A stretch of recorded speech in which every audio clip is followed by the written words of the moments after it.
there's so many psychopaths that want to go around killing and maiming people? Why do they get off on it? There's a certain percentage of the population, estimated at maybe 2%, that has a pattern that is basically suppressive. It's a pattern that somehow says the way I survive is by suppressing, crushing other people. And that's the dynamic that they do. They tend to often end up in psychiatry, often in government, often in other power positions. I interpret it that way. It's always been the case, it seems like, and it's definitely... And they say, with their social Darwinism, just like the theory of Darwin, which is two separate things, where survival of the fittest, the biggest, baddest, smartest cat is going to be able to breed, then it'll pass on its genetics and develop from there. They say because they're ruthless. They say because they'll kill innocent Iraqi children and laugh about it, because they're willing to do it. They say they're strong and have a right to rule while we're weak. I say the opposite. Just because a cancer grows faster in your human flesh, say in your lung, and eventually kills you, didn't make that cancer better or more elite. It just killed a living being. It was aberrant. It was malfunctioning. It's aberrant, and the good news is that those people are ultimately self-destructive. That's the good news. The bad news is that a lot of people in a lot of places get really hurt badly in the meantime. You know, another current infamy, besides all these drugging kids and all this horror stuff in the name of pseudoscience, psychology and psychiatry also play a role in this whole torture dynamic that's unfolding in this country. You know, these so-called biscuit teams, you know, using psychologists and psychiatrists to consult with interrogators and torturers in terms of how best to affect... That's the opposite of the Hippocratic Oath. That's the opposite of the Hippocratic Oath, and it's another place of shame and disgrace for the psychiatrists. And they also have medical doctors. They have medical doctors helping. In fact, I wanted to ask you about this a few weeks ago. John Yoo, he admitted it on tape. He was the deputy of Alberto Gonzales, now the Attorney General, White House counsel, and he went further than Gonzales, saying Bush can torture, Bush is above the law, if we don't call it torture, it isn't torture. He said, no, we can torture, and we can torture small children, crushing their genitalia in front of their parents. And we know they do rape kids in front of their parents. That's mainstream news. People, neocons defend it. How did we go from the point of Joseph Mengele's bad because he tortures children in Nazi Germany to, oh yes, we're the good guys, we rape small children in front of their parents, we crush their genitalia, and then at the same time, though, if someone does that in the private, they get the death penalty, and they should, but when the government does it, it's good. Well, you know, there is one strand, you know, in which one guy I know wrote a book called Psychiatrists, the Men Behind Hitler. But, you know, there's an aspect of which Hitler's program was justified as a eugenics kind of thing, life unworthy of living. We're going to improve the species of the race by speeding up the Darwinist thing, you know, by basically eliminating the bad genes, the Jews, the gypsies, anybody who wasn't considered in the fold. And the psychiatric philosophy was largely behind that, and the killing largely started with the mentally ill. After that war, there was these dramatic Nuremberg trials for some of the big offenders, but for the most part, the professional class was let go. They all came here, and many of them came here. And the people who brought electroshock here, who brought the roots of psychiatry. Do you know about 27% of major research laboratories in this country are named after Nazis? Named after Germans who were involved in that and continued the tradition here. And so it basically translated over in current biopsychiatric practice. This got picked up in the AP. You were there, and you said, did you hear that to the AP? And AP picked it up. They said, you got up and you said, you're going to put the majority, over 2/3 of Texas foster kids are on these drugs, more than, 4 on average? And he said, yeah, they're subhuman. In fact, I mean, the quote, tell us about it. Joe Burkett, big MHMR guy up in Fort Worth, a doctor there, psychiatrist, basically said that when the legislator asked him, well, why are so many foster kids on so many drugs? He said, because if they're severely mentally ill, they come from a bad gene pool. So it was just an overt statement of the fact that when you put your child on a drug because they supposedly have ADHD, which is supposedly a neurological defect, or when you take Zoloft because you have a chemical imbalance, which is supposedly a biological defect, that is basically the same eugenic kind of philosophy, that problems in living, that failures in social adjustment are not due to personal problems, social problems, whatever, but they're due to a biological or genetic defect, which needs to be, if not eradicated with electroshock or lobotomy, at least put under severe control. What has changed, though, that, I mean, they're doing it on purpose. They're not, everything they do is calculated for psychological effect. That's who they consult. They've got top PR and top psychologists and psychiatrists admittedly on the payroll, very intelligent people. And they are openly coming out and saying, and then simultaneously TV dramas are dramatizing it, saying it's good, that torturing small children is now good. I mean, that's like the ultimate evil, and now we're being told it's good. This is part of a larger conditioning, Dr. Breeding. Why do you think the establishment is doing that? Well, there's certain things that you do to justify war. One is you make people really afraid, and two, you create a really evil enemy out there that is going to put you in severe danger and jeopardy, and it happens over and over again. Well, I agree with that, but I seem to agree with this. I think the main reason is they know if they can legitimize the most horrible thing imaginable, if they can run that far out, light years into the pit of hell, than what we ever thought we'd be at, and legitimize it, then think of all the evil that's behind it. Think about all the things that are, quote, lesser that they can then legitimize. It's kind of like, give me 1,000,000 miles, I'll try to take 1,000,000 miles, and then you'll just give me 500,000.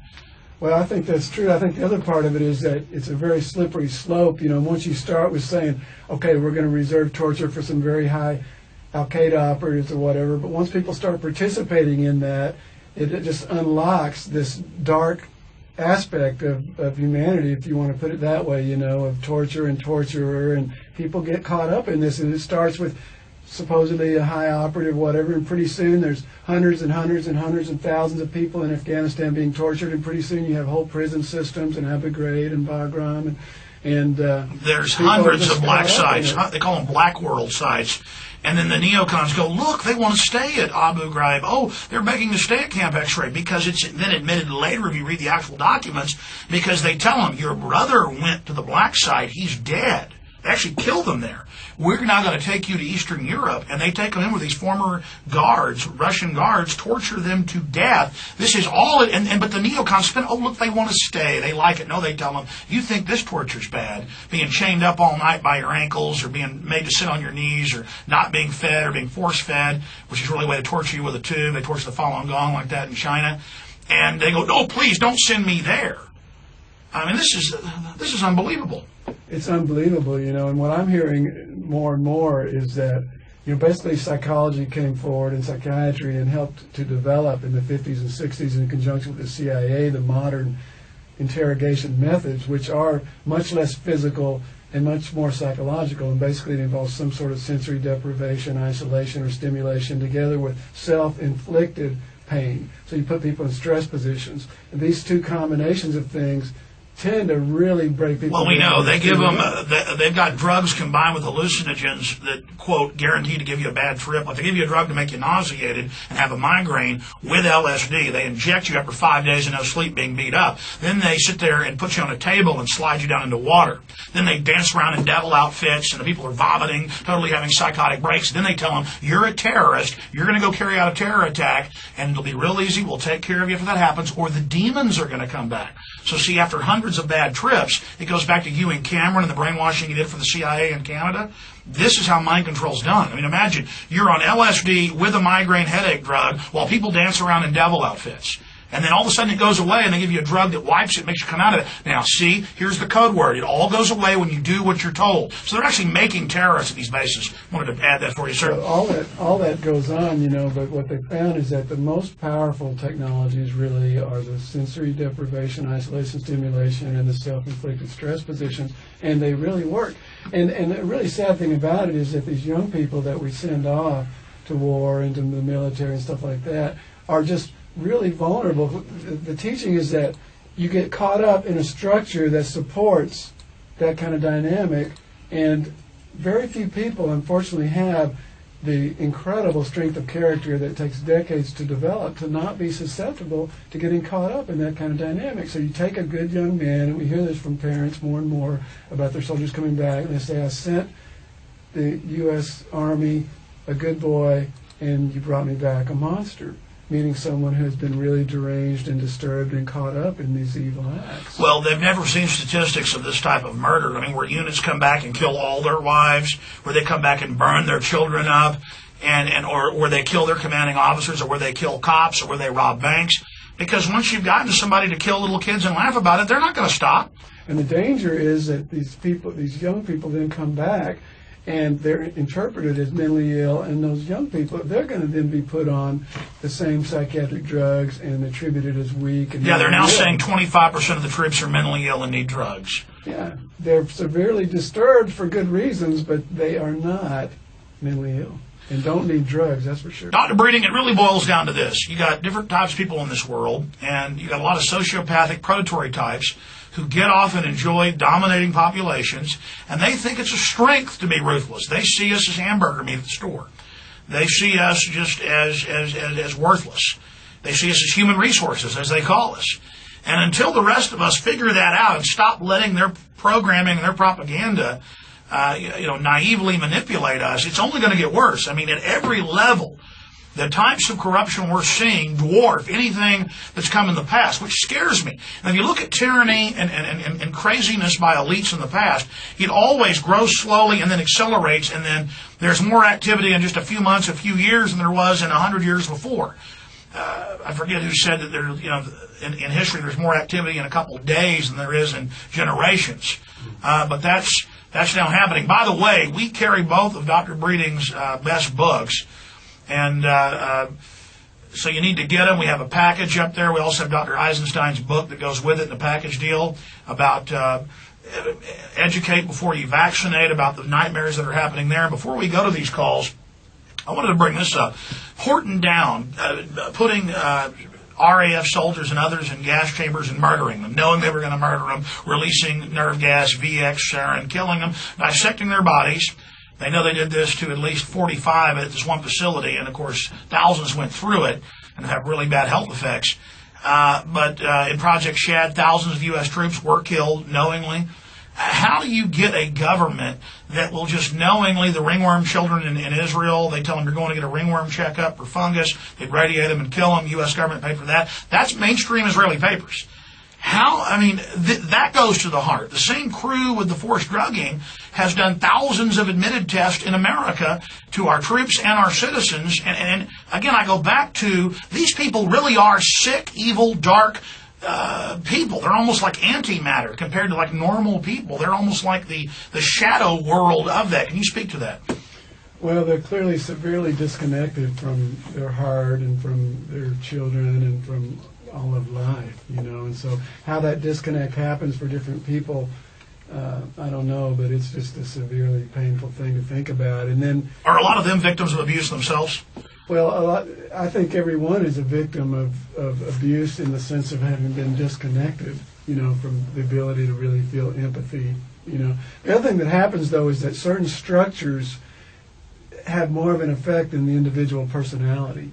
It's like with the Abu Ghraib thing, and you see those pictures, and the guy who ran the prison experiment at Stanford, Philip Zimbardo, where they put these young Stanford undergraduates into a mock prison for a couple of weeks and made some of them guards and some of them prisoners, and they had to call off the experiment early because they found them becoming sadistic and doing these abusive things. And he said when the Abu Ghraib pictures come out, he said, I wasn't surprised. That was the exact same thing we saw in our experiment. Wasn't the finding that 90% would deliver a shock that they believed was lethal? And that was the Stanley Milgram, the famous shock experiments on obedience. You had, 2/3 that would go all the way to the full lethal shock dosage, just because the authority was telling them to. So it's the structure, that, again, like I was saying before, most people have not had the life to develop the character that can we resist. So these wars are really universities of evil. That's why they want to get our young people into the prison system. That's a university of crime. And then the globalists get to have the counterbalance of the state against this, when really the state laid these eggs. And people get into authority positions in the government, and they've already gone through a process, apparently, of being willing to do whatever it takes to be in power and stay in power. Well, I've read about how royals and the Rockefellers and others are mean to their children to, quote, make them tough, but like really mean to them. Sending them to boarding school saying beat him up daily, So I guess... Dead Poets Society was a great movie about that, about how the elite is indoctrinated by shaming and pain induction, Dr. Breeding, the elite that's running things, they've got all the fancy PR and the propagandists and the psychiatrists working for them, but We were talking during the break about how they leave breadcrumbs, how psychopaths always get more and more arrogant, more and more crazy in the things they're doing, almost like they're trying to get caught. What is that phenomenon?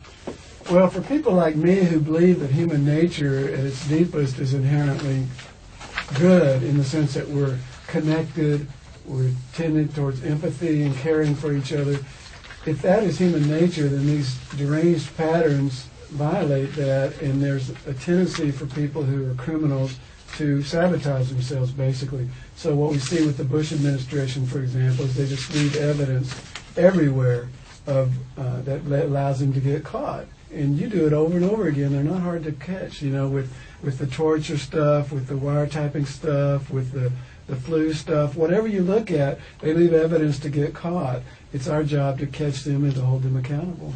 And then once they get caught, they would have lied about it beforehand. And they go, okay, we're doing it, but it's for your own good. And it's 10 times worse than you first thought. And they giggle at us. And then people go, oh, well, they lied to us, but that's what they're supposed to do. The problem is that if when you catch them the first time, and this is important to know, like with people in your life, you catch them the first time and you don't stand up and call people accountable for it, then it just strengthens the criminality because they could become self-justifying and it just gets worse. Oh, yeah, that's happened in my personal life. I've had people before steal from me, and then I didn't do anything to them back, and then they think it's okay, and then pretty soon it's, hey, you deserve to be stole from. So that's really what we need to do is to, because we all have lapses, you know, but we need each other to step up and to hold each other accountable and just bring us back to our true nature, which is that we really want to love and support each other. It's pretty simple.